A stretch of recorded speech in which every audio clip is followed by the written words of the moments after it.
Hello, all my fellow patriots and those leftist stalkers out there. Welcome back to my channel. My name is Angela Box, and you're watching Angela's Soapbox, where I say what you're thinking. And before we begin, trigger warning. Got my Diet Coke in my aluminum can and my plastic straw. I know I'm murdering a sea turtle as we speak. Today's plastic straw is dedicated to that little climate goblin, Greta Thunberg, because she's the worst. More on her later. Got a lot to get to today, so I'm just going to jump right in. Now, speaking of Greta Thunberg, she is, of course, the darling of the left and darling of Hollywood, who's now brought her to America, and she's talking about, how dare you? How dare you drive your cars?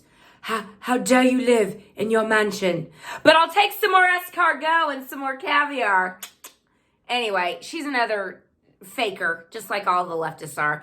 And speaking of fakers and just over the top, extra, all the time, extra. We got old Jane Fonda, who is desperately trying to remain relevant. You know, some people, I wish some people would just sit on their laurels, you know.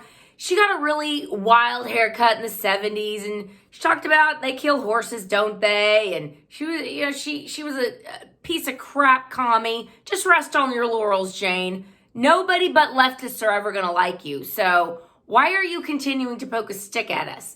Oh, I know why, because you're an attention whore.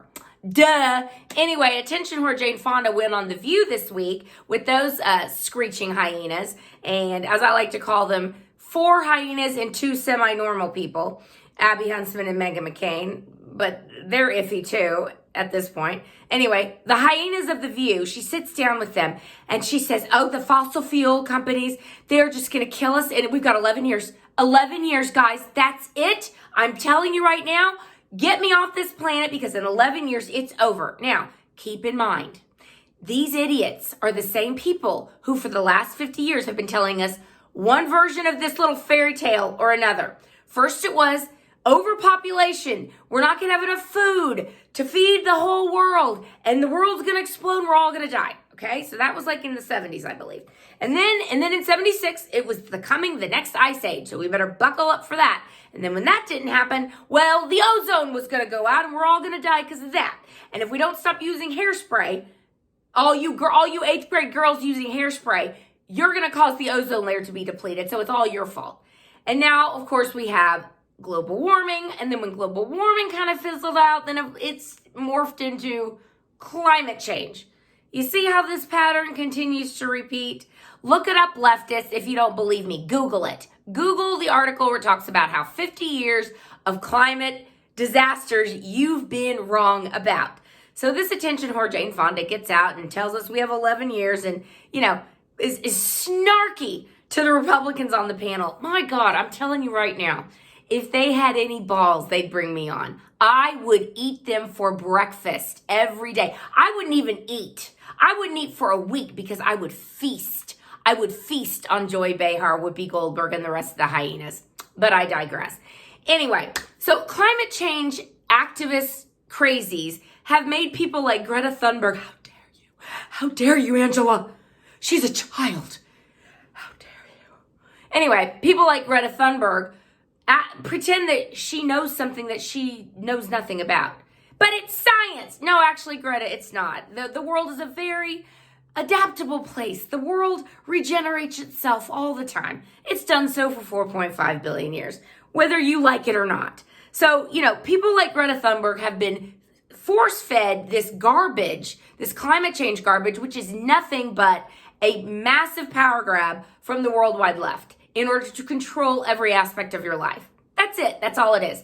High taxes, high regulations, telling you what you can eat, what you can drive, how you can get to a place, what you can wear, what products you can use, etc., etc. It's a Soviet-style control mechanism, and anyone with 2 brain cells to rub together has figured this out by now. But my point is this. Children like Greta Thunberg are being propagandized daily, so much so that they literally think we have 11 years left on this earth. And something that I was really, really annoyed by, of course, Hollywood does the bidding of the left. We all know this, but it's becoming more insidious. And there's a show called The Affair, which had its final season this this season on Showtime. Love the show. I thought it gave a really nuanced view of, humanity, and people make mistakes, and how can you learn from those mistakes, and all the things that life is messy, right? The final season started off, well, the two main characters were gone. Two of the main characters were gone. But I don't want to get into the whole recitation of season 6. The point is this. They started off with a time jump in the future, about 30 years from now. And the world was it was decimated because of climate change and because of what this generation had done. And we had ruined the planet. And of course, they couldn't show that it actually had been ruined. So what they would do is they would shoot at times of the year that it was cold and the vegetation was dead. So of course that made it like, the oceans are dying and we're just all gonna die and we've killed the planet. Anyway, it's absolutely insidious. But I do like that The Affair season 6 is a time capsule, so that in 30 years we can look back and we can go, yeah, you were wrong about that too. And you will be wrong. All right, now moving on. A lot to get to. It's going to be a long one, I'm afraid. I try and keep them short, but I just get on a roll and I got to keep talking, and it is what it is. Now, all right, Don Jr., who I just love more every day. I think he is hysterical, and I think he is just balls all the time, just like his father. He's fantastic. So he was asked who his favorite Democrat was this week, and he said, why, Mitt Romney, of course, which I thought was hysterical. Because Mitt Romney, I'm telling you, okay, I voted for Mitt Romney. I enthusiastically voted for Mitt Romney. I was rooting for him. He went to Donald Trump and got money from him and his endorsement and all those things.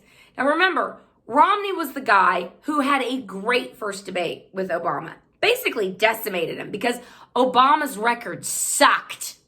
It sucked. Okay? It sucked. And he was not squeaky clean by any stretch. I'm not going to go through the litany of all the things Obama did and all the things we're going to discover that the hashtag first black president did when it comes to trying to have a coup d'etat against President Trump. I did a video on that. You can go watch it. I'm not going to link it. I don't know how. Figure it out. You're smart. Okay. The point is this. He was basically cowed into not hitting Barack Obama as hard as he should have. Because, why? Well, Obama's black and you can't go after him or you're racist. I mean, this is what we've been dealing with since at least the last 20 years. You cannot criticize someone if they're black and they're the president. How does that work? You're the most powerful person in the world and we're not allowed to criticize you? I don't think so. Anyway, Mitt Romney, bit the bullet and was a very weak candidate in the end. And now I feel like Mitt reminds me of the fat girl in like junior high, right? Who desperately wanted to belong to the popular girls. And they were awful to her. And they spit on her. And they called her names. And they called her fatty. And they made fun of her. And they tripped her in the cafeteria. And all the things that mean girls do. That's what Mitt Romney is.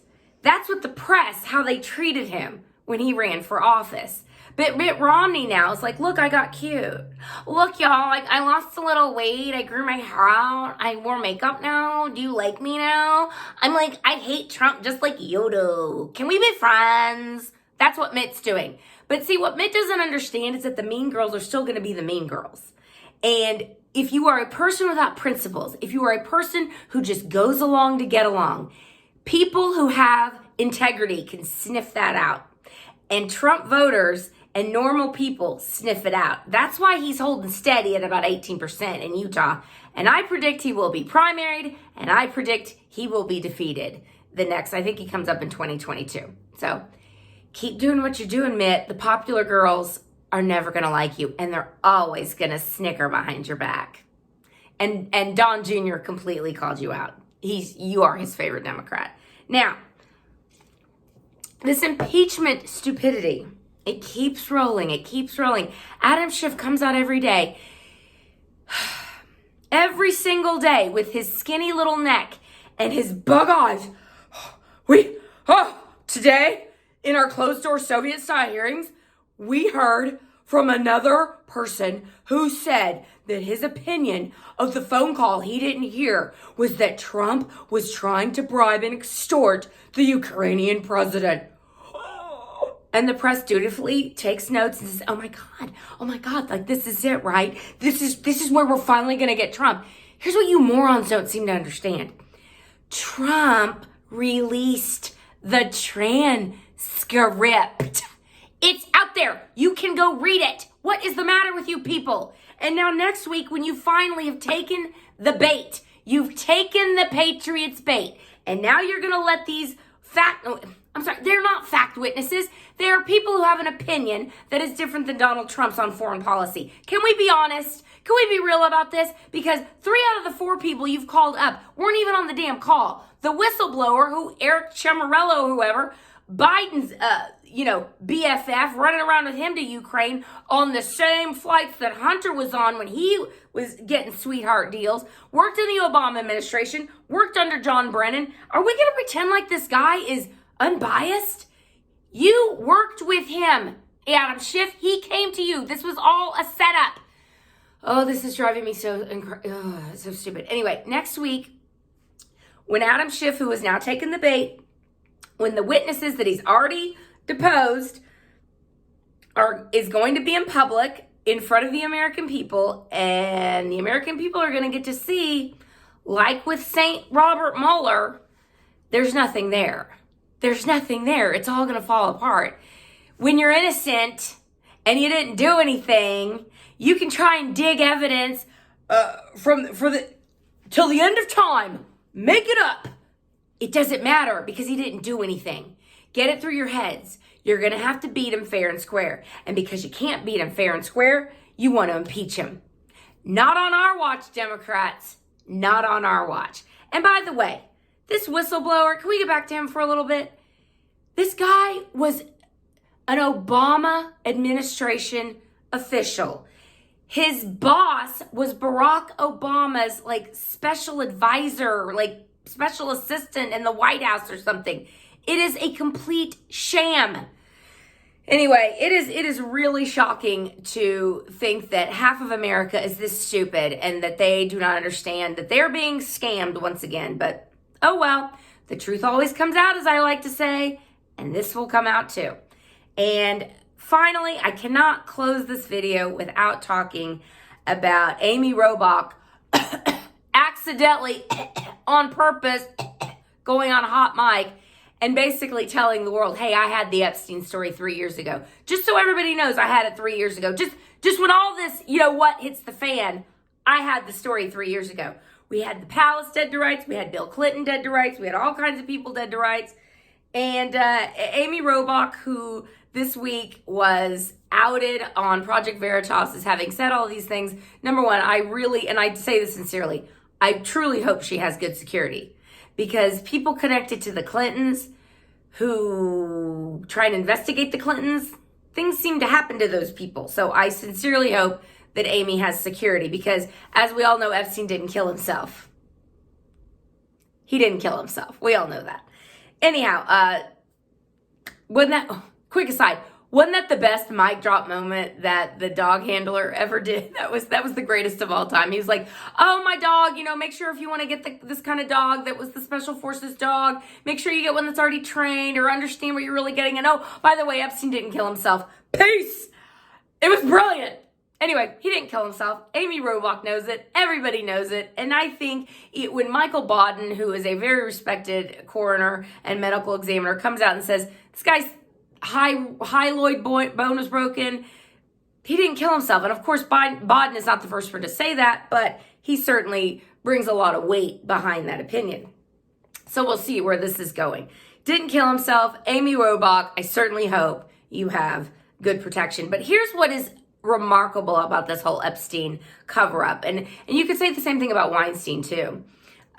Both of them awful people. Both of them big time Democrats. Big time Democrats. Big time. Big time connected to the Clintons.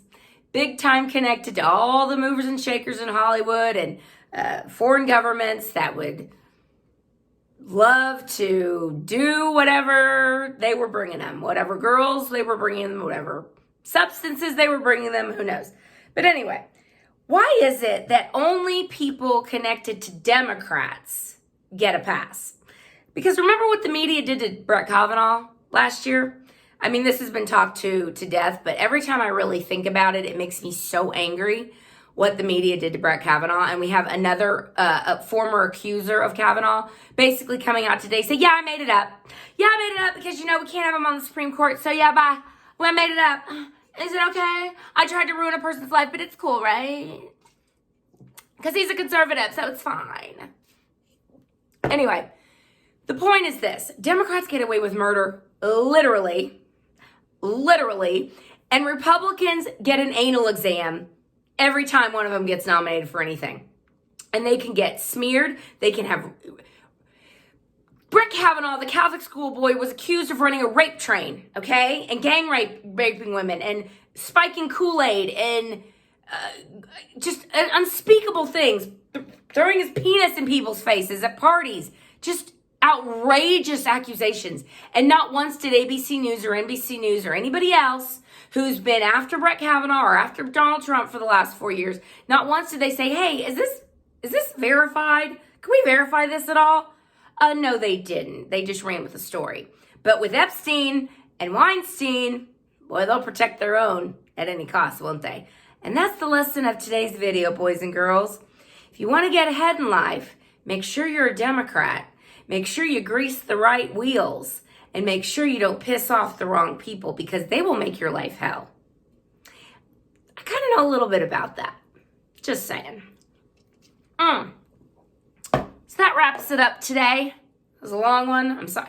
Actually, you know what? They're all about the same. I just keep running my mouth. It is what it is.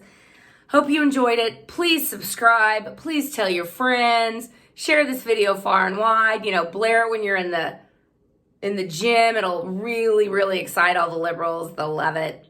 And come back next week. In the meantime, stay awesome. Keep kicking butt. And keep drinking out of plastic straws. Ta-ta.